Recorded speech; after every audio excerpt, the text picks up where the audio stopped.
Welcome to GK facts current में। देखिए, अभी जो है 2022 की एक और रिपोर्ट जारी करी गई है जो कि है इन्वायरमेंटल परफॉर्मेंस इंडेक्स। ठीक है, क्या है इन्वायरमेंटल परफॉर्मेंस इंडेक्स? जो रिपोर्ट है इसको अभी जारी करा गया है और इसमें हम लोग बात करेंगे कि इस रिपोर्ट के अंदर पहले स्थान पर कौन रहा है, कौन सा देश ऐसा है जहां पर पर्यावरण यानी कि पर्यावरण प्रदर्शन सूचकांक जो है वो देश प्रथम पर आए, यानी कि वहां उस देश के अंदर पर्यावरण सबसे बेहतर है। ये रिपोर्ट किस बिहाफ पर निकाली जाती है, किन किन बातों पर ध्यान रखा जाता है, साथ में अपना देश भारत कौन से स्थान पर है, तो इन सभी टॉपिक पर हम जो है इस टॉपिक के अंदर बात करने वाले हैं। बस आपको वीडियो को एंड तक जरूर देखना है क्योंकि टॉपिक आपके पेपर के पॉइंट ऑफ व्यू से साथ में नॉलेज के लिए दोनों के लिए काफी इंपॉर्टेंट है। और इस टॉपिक से एक या फिर आपको 2 नंबर का क्वेश्चन जो है एग्जाम में देखने को मिल सकता है। क्लियर है? चलिए स्टार्ट करते हैं, जानते हैं पर्यावरण प्रदर्शन सूचकांक यानी कि इन्वायरमेंटल परफॉर्मेंस इंडेक्स के बारे में। तो देखिए क्या कहा जा रहा है कि इस रिपोर्ट के अंदर ये देखा गया है, यानी कि इस बार की जो 2022 की ये ईपीआई रिपोर्ट थी यानी कि पर्यावरण प्रदर्शन सूचकांक था, 2022 के 180 देशों की लिस्ट में भारत सबसे नीचे स्थान पर रहा है। यानी कि आप ये कह सकते हैं कि अपना देश भारत जो है वो इस बार सबसे नीचे यानी कि 180वें स्थान पर जो है भारत का स्थान इस बार देखने को मिला है। क्लियर है? भारत का स्थान सबसे नीचे रहा है और हर 2 साल में आने वाले पर्यावरण प्रदर्शन सूचकांक की 11 श्रेणी के 40 मानकों में भारत की रैंकिंग 180वीं रही है। ठीक है, तो ये आपको याद रखना है और भारत के लिए एक बहुत बड़ा झटका है कि पर्यावरण प्रदर्शन सूचकांक के अंदर, या ये कह सकते हैं कि भारत के अंदर जो पर्यावरण है वो काफी दूषित है। इतना दूषित है कि 180 देशों में से भारत 180वां देश है जहां पर पर्यावरण सबसे बेकार है। ठीक है, और 11 श्रेणियों के 40 मानकों में भारत की रैंक जो है इस बार 180वीं देखी गई है। ठीक है, अब आता है ये लिस्ट कौन जारी करता है, तो इस लिस्ट को ईपीआई यानी कि इन्वायरमेंटल परफॉर्मेंस इंडेक्स, ये लिस्ट वर्ल्ड इकोनॉमिक फोरम या Yale centre for environment law and policy और Columbia university centre international earth science information network मिलकर तैयार करते हैं। ठीक है ना, तो ये सारा जो है आपको यहां से लेकर यहां तक इसको आपको रिवीजन कर लेना है कि ये जो रिपोर्ट होती है इसको इन सभी के द्वारा जो है जारी करा जाता है। ठीक है, साथ में आप ये याद रखिएगा कि 2022 का पर्यावरण प्रदर्शन सूचकांक में भारत ने सबसे बेकार, सबसे लोएस्ट, सबसे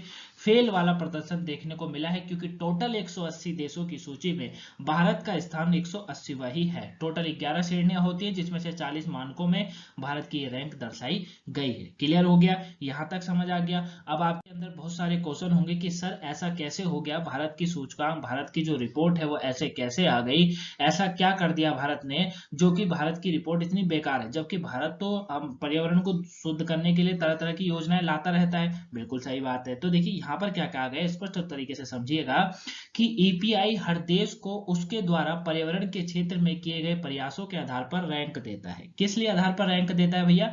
तो ईपीआई जो होता है वो हर देश को उसके द्वारा पर्यावरण के क्षेत्र में किया गया प्रयास जो होता है उसके द्वारा पर्यावरण के क्षेत्र में जो किया गया सहायताएं होती हैं, जो भी योजनाएं होती हैं सरकार की, उसके आधार पर रैंक करता है कि किस देश ने किस तरीके की योजना तैयार कर और अपने देश को किस तरीके से पर्यावरण से जो है बढ़िया तरीके से रख रखा है। ठीक है, ये रैंक जो होती है, अब बात आती है रैंक कौन सी होती है, तो ये रैंक 3 मुद्दों पर होती है। कितने मुद्दों पर होती है? 3 मुद्दों पर ये रैंक आधारित होती है, जिसमें परिस्थितिक तंत्र, जीवन शक्ति, स्वास्थ्य और जलवायु को लेकर देश द्वारा पॉलिसी शामिल होती है। अब देखिए, ध्यान से समझिएगा, आपका क्वेश्चन जो था कि सर भारत का रैंक इतना खराब कैसे आया है, आप ये कह सकते हैं कि जो ईपीआई होता है यानी कि जो पर्यावरण प्रदर्शन सूचकांक होता है वो किस बिहाफ पर रिपोर्ट निकालते हैं? 3 मुद्दों के अंदर।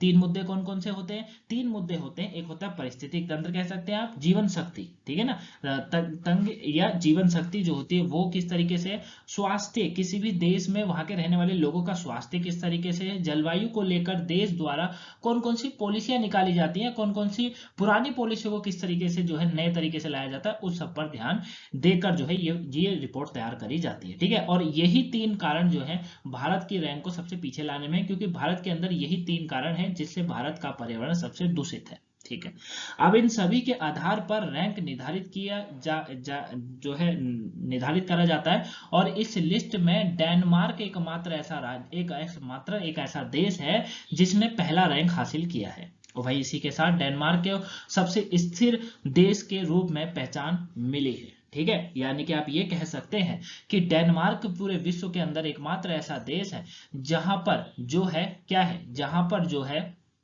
सबसे बढ़िया प्रदर्शन है पूरे विश्व भर के अंदर। क्लियर है, तो ये आपको याद रखना है।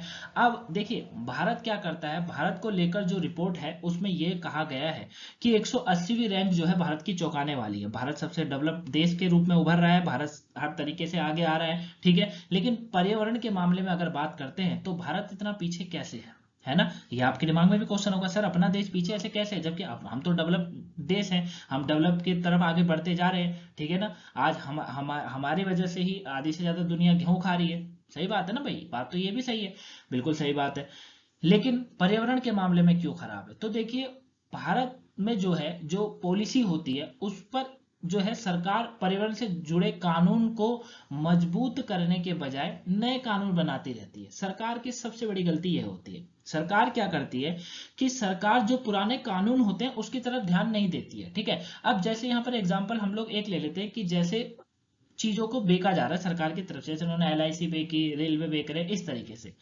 अगर इनको बेचने का मतलब क्या होता है भाई, सरकार एक बात स्पष्ट रूप से बोलती है कि इनको प्राइवेट जोन में डालते हैं, प्राइवेट में डालते हैं, वो अपने आप से सुधार लेंगे। अब मुझे एक बात बताइए, आप उसको प्राइवेट में डाल रहे हैं, ठीक है, जो काम प्राइवेट वाले कर सकते हैं क्या वो काम गवर्नमेंट नहीं कर सकती है? मतलब प्राइवेट कंपनियां गवर्नमेंट से बड़ी हो गई, ऐसा तो नहीं हो सकता है ना, ऐसा तो नहीं हो सकता। यही चीज जो है इसमें भी जारी होती है कि जो ये रिपोर्ट में ये कहा गया है कि सरकार क्या करती है, भारत की सरकार क्या करती है, वो जो कानून है ना उनके वहां पर्यावरण को लेकर, वो उसमें कोई बदलाव नहीं करती, उसको वो लागू भी नहीं करती, उसको एक तरीके से बंद भी कर देती है, और उल्टा उसके ऊपर नया कानून लेकर आ जाती है। और नए कानून को लाते समय भाई, कोई भी चीज आप नहीं लाते तो उसको बैठने में समय लगता है, और जब बैठने में समय लगता है उतने साल में 2 साल की रिपोर्ट जारी हो जाती है, और जब तक ये रिपोर्ट जारी होती है उसके बाद जो है वो कानून सफल होता है नहीं होता है कोई उसकी गारंटी नहीं है। ये चीज है, तो इसमें यही बताया गया है कि सरकार जो है वो पर्यावरण को बचाने के बजाय उद्योग को आगे बढ़ा रही है दबाकर। समझ रहे ना, वो क्या कर रही है, सरकार जो है पर्यावरण को बचाने के बजाय उद्योगों को आगे बढ़ा रही है, और ज्यादा उद्योग कर रही है, जिससे जो है पर्यावरण दूषित होता जा रहा है। ये जो है इस रिपोर्ट में कहा गया है, ये कारण बताया गया है कि भारत के अंदर पर्यावरण की रिपोर्ट इतनी बेकार क्यों आई है। वहीं भारत का सबसे खराब प्रदर्शन के कारण पर्यावरण जोखिम का खतरा बना हुआ है। PM 2.5 और हवा की शुद्धता, PM 2.5 बहुत खतरनाक होता है किसी भी देश में अगर ये पाया जाता है तो, ठीक है ना। और वायु प्रदूषण, पानी और सफाई का निर्धारकों जो है, अच्छे जल की गुणवत्ता, जैव विविधता, जल स्रोतों की स्वास्थ्यवर्धक प्रबंधन, कूड़े का निष्पादन, ग्रीन एनर्जी में निवेश समेत सभी निर्धारक इसके अंदर शामिल है। इन सब के कारण आप कह सकते हैं कि भारत का प्रदर्शन इतना खराब देखने को मिला है, क्योंकि कूड़े की निष्पादन भी जो है यहाँ पर देखने को नहीं मिलता है। दिल्ली में तो और बुरा हाल है।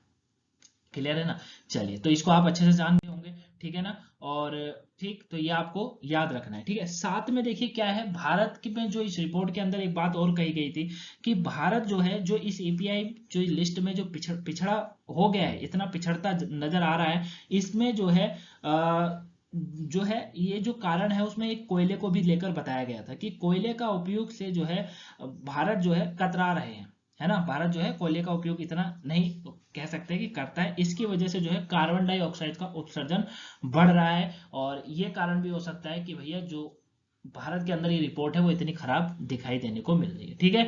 मैं इस रिपोर्ट में दावा किया गया अगर ऐसे ही जो चलता रहेगा, आगे स्थिति रहेगी, तो 2050 तक अकेले 4 देश ऐसे होंगे जो कि 50% ग्रीन हाउस जो गैस होती है उसके लिए जिम्मेदार होंगे। उसमें भारत भी शामिल है, चीन भी शामिल है, अमेरिका भी शामिल है, और रूस भी शामिल है। ये 4 देश ऐसे होंगे जो पृथ्वी को सबसे ज्यादा नुकसान पहुंचा रहे हैं, 50%, ठीक है। वही ग्रीन हाउस गैसों का बड़ा मात्रा में उत्सर्जन में भारत का साथ साथ चीन, अमेरिका और रूस का बड़ा हाथ है। वही इस रिपोर्ट के अंदर अगर मैं बात करूंगा तो इसमें जो है चीन की अगर रैंक की बात करेंगे तो चीन की जो रैंक है वो 160वीं रैंक रही है, अमेरिका की रैंक 43 रही है, और रूस की रैंक 112 रही है, ठीक है। रैंक इनकी भी कोई अच्छी खासी नहीं है। आप चाइना को देख सकते हैं, 180 देशों में से 160 पर आई है भाई, 180 देशों की लिस्ट है ना, 180 देशों में से ये तो 160 पर आए, ठीक है ना, 160 पे ये रहा है, ठीक है। वहीं अमेरिका की बात करें तो 180 में से ये भी 43 देश पे, फिर भी ठीक है।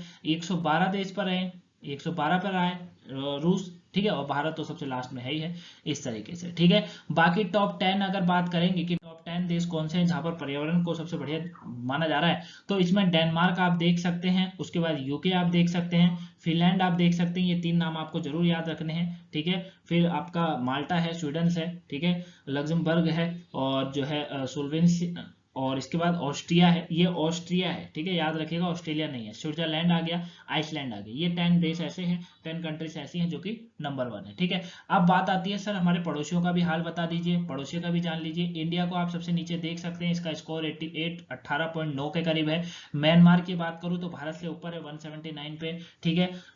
वियतनाम को आप देख सकते हैं 20वें नंबर पर। अपना बांग्लादेश जो कि हमारे पड़ोसी देश है 23वें नंबर पर, यानी कि भारत से करीबन 2 स्थान ऊपर गया हुआ है। पाकिस्तान और ऊपर है 3 स्थान, पाकिस्तान भारत से और आगे है, आप देख ही सकते हैं, ठीक है ना। बाकी आप यहाँ पर सारी लिस्टों को देख ही सकते हैं, ठीक है ना। तो ये आप पड़ोसी देशों को मैंने आपको बता ही दिया है, क्लियर हो गया। तो आई होप आपको टॉपिक अच्छा लगा होगा, पूरी तरीके से जो है ये इंडेक्स समझ आ गया होगा। अगर इसके बाद भी आपको कोई डाउट होता है तो मुझे कमेंट बॉक्स में बता दीजिएगा, वहां आपको आंसर मिल जाएगा। पीडीएफ वीडियो को अभी तक लाइक ना करा हो लाइक कर दीजिएगा, चैनल पर नए सब्सक्राइब कर दीजिएगा, वीडियो को शेयर भी कर दीजिएगा ताकि और भी लोगों को पहुंच सके और वो जो है आने वाले सभी टॉपिक और साथ में इसको भी जान सके, ठीक है। और सुबह की करंट अफेयर वोकेबलरी ना देखिए देख लीजिएगा, पेपर के पॉइंट ऑफ व्यू से इंपॉर्टेंट है। मिलेंगे नेक्स्ट वीडियो में, तब तक के लिए thank you for watching guys, have a nice day, thanks for watching.